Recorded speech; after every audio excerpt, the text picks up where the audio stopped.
So hello everyone, this is Ujjwal और इस video के अंदर हम बात करने वाले हैं एमएसटीसीटी के लिए एक नया टॉपिक फिजिक्स का, दैट इज मैग्नेटिक मटेरियल्स। ये टॉपिक बहुत ही आसान टॉपिक है। अगर आप एमएसटीसीटी की फिजिक्स की प्रिपरेशन करना चाहते हैं तो इस टॉपिक को जरूर करिए, क्योंकि इसमें से फिक्स है कि 1 से 2 क्वेश्चन आएगा। लेसन बहुत आसान है क्योंकि कॉन्सेप्ट्स और न्यूमेरिकल जो है वो बहुत इजी लेवल के पूछे जाते हैं। एंड इसके बाद हम इसका प्रीवियस ईयर क्वेश्चन भी करेंगे, सो फॉलो इट। एंड अगर आपने हमारे चैनल को देखा नहीं अभी तक, तो उसके अंदर हमने अब तक फिजिक्स के जितने भी टॉपिक्स अब तक जितने भी है क्लास 12 के, वो सारे हमने कवर किए हैं। सो आप अगर वन शॉट के अंदर वो सारी चीज कवर करना चाहते हैं तो मेक श्योर कि you subscribe our channel and see all the videos. So अब स्टार्ट करेंगे इस वीडियो को विदाउट वेस्टिंग दी फर्दर।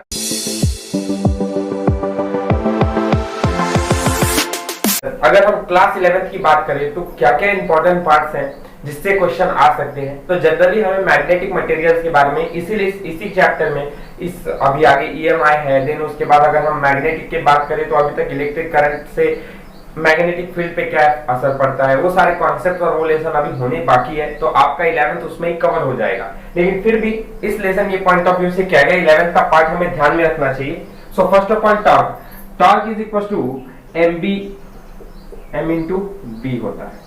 ठीक है, बस ये जनरल फॉर्मूला है जो हमको टॉर्क के लिए याद रखना है। एंड मैग्नेटिक मटेरियल्स के टर्म में फॉर्मूले मैग्नेटिक लेंथ के टर्म्स में, क्योंकि 11 का एक और पार्ट था जिसके अंदर हमें magnetic length is equal to 5/6 into geometric length होता है। ये फॉर्मूला याद में रखना चाहिए। ठीक है, सो ये एक पॉइंट है जो आपको ध्यान में रखना है कि magnetic length is equal to 5/6 into geometric length होता है। And third, magnetic induction.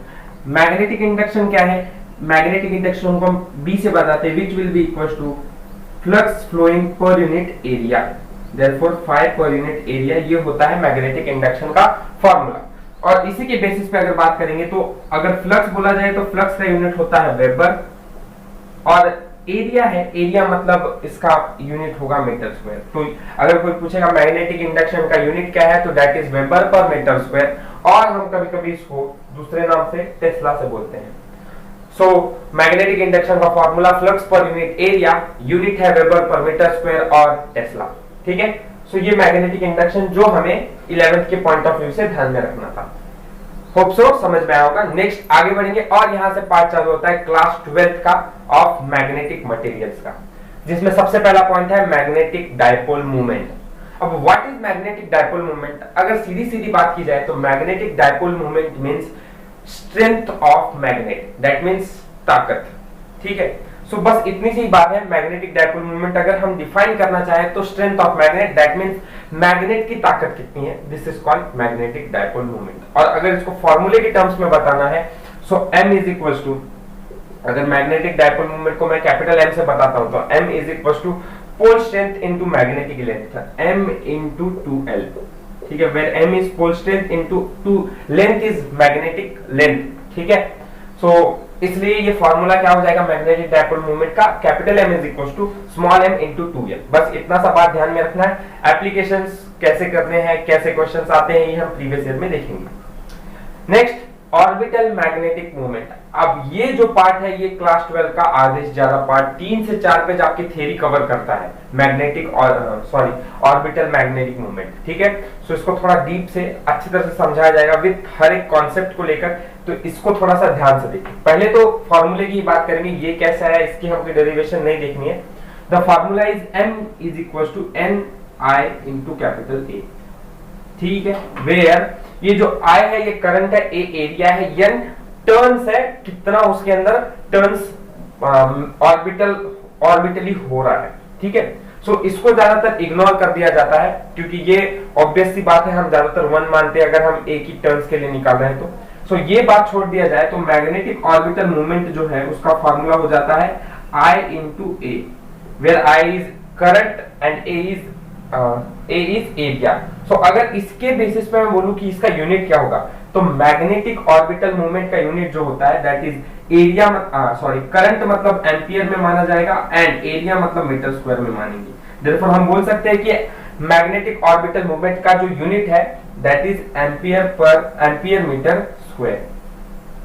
So remember this is also an important part. और इसके बाद अगर नंबर ऑफ करंट इसके अंदर इंट्रोड्यूस हो जाए, ठीक है, तो लूप है हमारे पास और लूप के अंदर करंट इंट्रोड्यूस हो जाए तो उसके लिए फॉर्मूला क्या होगा, for example we have the loop और इसके अंदर एक ऑब्जेक्ट है विच इज रिवॉल्विंग एक एंगुलर वेलोसिटी से ओमेगा से, ठीक है। मैं ऐसा सपोज करता हूं करंट का डायरेक्शन ऐसा है और इलेक्ट्रॉन्स का डायरेक्शन उसके अपोजिट में रहता है, दैट इज अगर करंट इधर से रोटेट हो रहा है तो इलेक्ट्रॉन्स इधर से पास हो रहे हैं, ठीक है। सो अगेन सर्कुलर मोशन हो रहा है और दो तीन बात जरूरी करना ये है। सबसे पहले हमें इंपॉर्टेंटली ये मालूम है कि अगर कोई चार्ज अगर सर्कुलर लूप है तो यहाँ पे जो करंट है, current is equal to charge per unit time रहेगा, ठीक है। ये बात सबसे पहले क्लियर रहनी चाहिए। और अगर ये सर्कुलर मोशन कर रहा है उसके अंदर इंपॉर्टेंट है कि टाइम जो है वो it will be convert as time period और इलेक्ट्रॉन रोटेट कर रहा है, ठीक है। तो यहाँ पे चार्ज तो होगा नहीं, it will be equal to electron. So charge is equal to electron divided by current, time जो है वो is equal to circular motion की वजह से टाइम पीरियड हो जाएगा। सो मैं ऐसा बोल सकता हूं कि I is equal to E divided by capital T, this is the formula और मैं इसको इक्वेशन 1 बोलता हूं। अब इससे क्या यूज होगा, तो आगे हम एक पॉइंट देखने वाले हैं जिसके अंदर हमें एक चीज और क्लियर होगी, current is equal to electron per unit time period, ठीक है। अब टाइम पीरियड हमने सर्कुलर मोशन में सीखा हुआ है, T is equal to 2 pi upon omega, सही है। और ओमेगा का मतलब आप सब जानते हैं कि V is equal to R omega होता है, मतलब ही ओमेगा का मतलब होता है V by R। That means मैं ऐसा लिख सकता हूं ओमेगा की जगह पर V by R, so it becomes as 2 pi upon V into R, denominator में R आएगा, it will be convert as numerator के अंदर। सो टाइम पीरियड का formula 2 pi R divided by T आ जाएगा, ठीक है। अब ये टाइम पीरियड का फॉर्मूला मैं इक्वेशन 1 में पुट करता हूं तो मेरा करंट का वैल्यू क्या आएगा, I is equal to E divided by current की जगह पर 2 pi R divided by V, ऊपर आके न्यूमिनेटर में V आ जाएगा। So my formula for current becomes I is equal to EV divided by 2 pi R। सो ये चीज एक ध्यान में रखनी है क्योंकि करंट की वैल्यू अगर डायरेक्ट पूछी एग्जाम में तो ये वैल्यू में इलेक्ट्रॉन V R ये सारी वैल्यूज आपको यूज करना पड़ेगा और सॉल्व करना पड़ेगा। अच्छा, तो करंट की वैल्यू की आ गई। अब अगर इसी फॉर्मूले को करंट का फॉर्मूला अगर यहाँ पे हम देख रहे हैं तो करंट तो इधर भी है, सो देयरफॉर इस बेसिस के हिसाब से मैग्नेटिक ऑर्बिटल मूवमेंट क्या हो जाएगा उसी को देखते हैं। तो m ऑर्बिटल की वैल्यू मैं जब पुटअप करूंगा, m orbital is equal to I into a which means EV divided by 2 pi R, which means और एरिया मतलब सर्कुलर मोशन है तो पाई R स्क्वायर होगा। दैट मीन्स अगर मैं इसको सिंप्लीफाई करके देखूंगा तो EVR डिवाइडेड बाय 2 जो है ये मुझे m ऑर्बिटल की वैल्यू मिलेगी, सही है। सो ये रिक्वायर्ड फॉर्मूला है जो आपको याद में रखना है, ठीक है। So this is the required formula, you have to remember. अगर ये सारी थ्योरी क्लियर नहीं है, अगर ये फॉर्मूला याद है तो भी बात क्लियर है, लेकिन ज्यादातर प्रॉब्लम्स ऐसे हैं कि यहां से अगर न्यूमेरिकल किसी भी टर्म्स में आ गया तो आपको सॉल्व करना आना चाहिए, इसलिए थ्योरी पूरी तरीके से सिखाई गई। अच्छा, अब m ऑर्बिटल जो है EVR डिवाइडेड बाय 2 है, लेकिन हम सबको मालूम है अगर सर्कुलर मोशन कर रहा है मतलब कहीं ना कहीं उसमें एंगुलर मोमेंटम का भी प्रेजेंस रहेगा, सही है। क्योंकि अगर रोटेशनल के हिसाब से देखा जाए तो ये बात भी सही है। तो अभी अगर मैं एंगुलर मोमेंटम के टर्म्स में मैं फॉर्मूला को चाहूंगा एंगुलर मोमेंटम के टर्म्स में, तो मेरा फॉर्मूला एंगुलर मोमेंटम का क्या होता है, L is equal to mvr होता है, सही है। अब अगर मेरे को इस फॉर्मूले को देखना है उस बेसिस पे मेरे पास VR है यहाँ पर और यहाँ पर भी मेरे पास VR है, तो VR की वैल्यू मैं क्या निकाल सकता हूं उससे कि L डिवाइडेड बाय m, सही। तो L डिवाइडेड बाय m मैं VR की जगह पर पुट कर सकता हूं। तो मैं क्या करता हूं, अगेन इस फॉर्मूले को लेता हूं और यहाँ पे VR की वैल्यू पुट करता हूं, ठीक है, ओके। सो अब यहाँ पे अब अलग फॉर्मूला एक तैयार होने वाला है, दैट विल बी, हम क्या कर रहे हैं L की जगह पर सॉरी VR की जगह पर LM पुट कर रहे हैं। So m orbital will be equal to E divided by 2 into VR की जगह पर L बाय M डाल दिया। सो m ऑर्बिटल का फॉर्मूला बन गया E by 2 into L by M, very L जो है एंगुलर मोमेंटम है और अगर मैं इस L को इधर लेके आ जाऊं so m by L will be equal to E by 2m। So ये एक फॉर्मूला है जो और एक तरीके से आपको याद रखना पड़ेगा, सेकंड फॉर्मूला। और ये m बाय L क्या है, this m by L is gyromagnetic ratio, gyromagnetic ratio, ठीक है। ये बात आपको ध्यान में रखनी है, जब भी गायरोमैग्नेटिक रेशियो के बारे में पूछा जाएगा E बाय 2m मतलब गायरोमैग्नेटिक रेशियो होता है, M by L भी गैरोमैग्नेटिक रेशियो है, मतलब फटाक अगर पूछा कि gyromagnetic ratio means E by 2m, खत्म। ठीक है, अच्छा तो गैरोमैग्नेटिक रेशियो का कॉन्सेप्ट आपका क्लियर हो गया। अब आते हैं अपने अगले पार्ट पे। हमने ऑलरेडी एक चीज सीखा हुआ है, अगर हमें एंगुलर मोमेंटम का रिलेशन इस वेक्टर फॉर्म में पूछा जाए, वेक्टर फॉर्म में, ठीक है, तो अभी इस फॉर्मूले को थोड़ा सा और चेंज हो जाएगा। m is equal to vector form में, इसलिए m के ऊपर बार आएगा क्योंकि ये वेक्टर क्वांटिटी है, minus e by 2m into L bar. This is the relation in vector form of magnetic orbital magnetic movement and angular momentum. इसमें ये जो माइनस साइन है ये क्या डिनोट करती है, तो माइनस साइन डिनोट्स दैट कि एंगुलर मोमेंटम का और ऑर्बिटल मैग्नेटिक मूवमेंट का अपोजिट डायरेक्शन है, सीधी बात। ठीक है, आगे अगर ये पार्ट क्लियर है तो इसके बाद हमें एक और चीज देखनी है which is final and that is, ठीक है, आपको तीसरा फॉर्मूला क्या याद रखना है, तो ये जो फॉर्मूला है इसको भी याद रखना है। तो हमने 3 फॉर्मूले देखे एंगुलर ऑर्बिटल मैग्नेटिक मूवमेंट के रिलेशंस के टर्म्स में।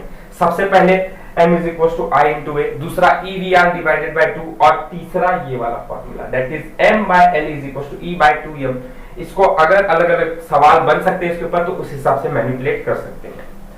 एंड सबसे इंपॉर्टेंट चीज इसके अंदर अगर हम देखेंगे m is equals to या फिर यहाँ पर, तो m ऑर्बिटल की वैल्यू जो है वो कितनी है, E by 2m into L है।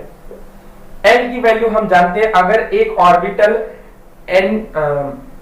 इंटीग्रल मल्टीपल है किसका, h by 2 पाई का, जो कि बोर्स का एक पोस्टुलेट है। ठीक है, अब बोर्स के पोस्टुलेट क्या है तो इसको हम आगे के लेसन्स में फिर कवर करेंगे, so don't worry about that. तो अगर हम L की जगह पर NH अपॉन 2 पाई लिखते हैं, वेर ये h by 2 पाई जो है ये बोर्स पोस्टुलेट का टर्म है अगर एनर्जी को नोट करना है तो, और n क्या है, n is principal quantum number इस जगह पर। सो अगर इस बेसिस पे फॉर्मूला को मैं देखूं तो यहाँ पे E जो है ये हमारा कांस्टेंट है, H जो है ये भी कांस्टेंट है, 2m 2 पाई ये सारी चीजें कांस्टेंट है। तो देयरफॉर ऐसा कुछ नहीं बन गया n into EH divided by 4m पाई। ठीक है, तो m ऑर्बिटल जो है अगर ये सारी चीजें कांस्टेंट है तो कांस्टेंट और इक्वल टू हो जाएगा प्रोपोर्शनल, तो m orbital will be directly proportional to n, where n is principal quantum number, n principal quantum number। हाँ, तो ये बात ध्यान में रहेंगे कि ऑर्बिटल मैग्नेटिक मूवमेंट अगर किसी भी मैग्नेट का है तो it is directly proportional to n, that is principal quantum number. Hope so ये बात भी समझ में आई होगी, क्लियर हो गई होगी। और हम एक आखिरी पार्ट पे बढ़ेंगे इस पार्ट के कि EH by 4 pi m ये सारा कांस्टेंट है, मतलब EH 4m पाई ये सारा कांस्टेंट है और इस कांस्टेंट को हम बोर मैग्नेटॉन कहते हैं।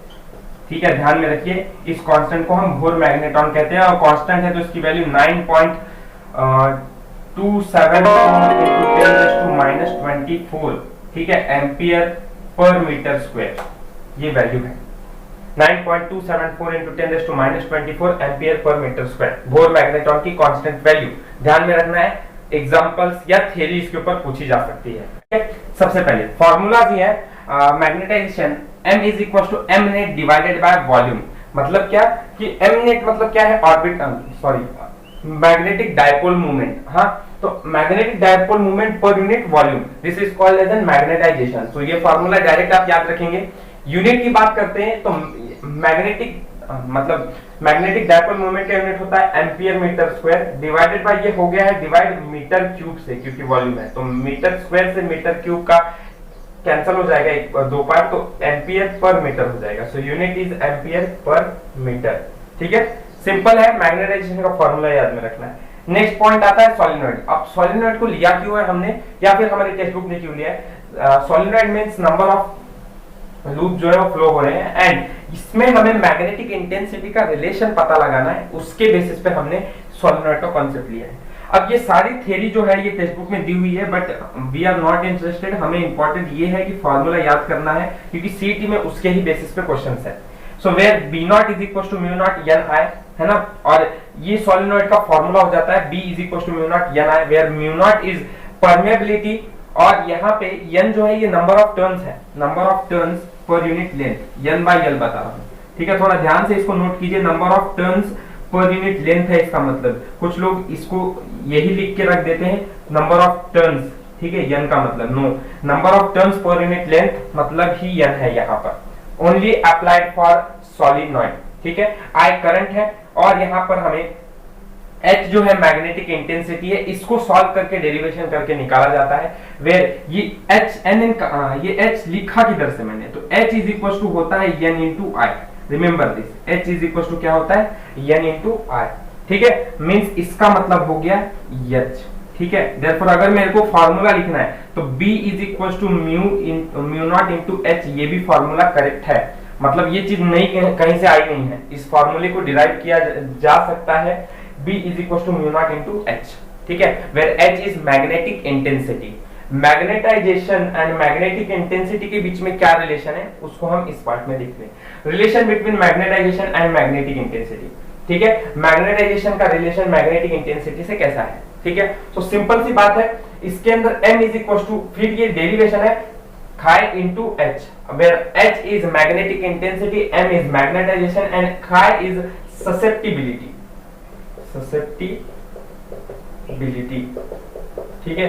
सो ये बात भी ध्यान में रखना है कि ससेप्टिबिलिटी और m और h के बीच के रिलेशन को बताने के लिए हम ससेप्टिबिलिटी का यूज करते हैं। This is the relation between magnetisation and magnetic intensity, m is equal to susceptibility into h, ठीक है।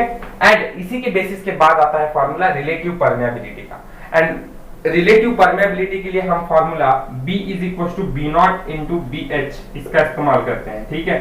अब इस फॉर्मूले को बहुत सारा डेरिवेशन लगाकर सॉल्व करते हैं और फिर उसके बाद हम रिलेटिव परमेबिलिटी का फॉर्मूला निकालते हैं, mu R is equal to mu not 1 plus susceptibility.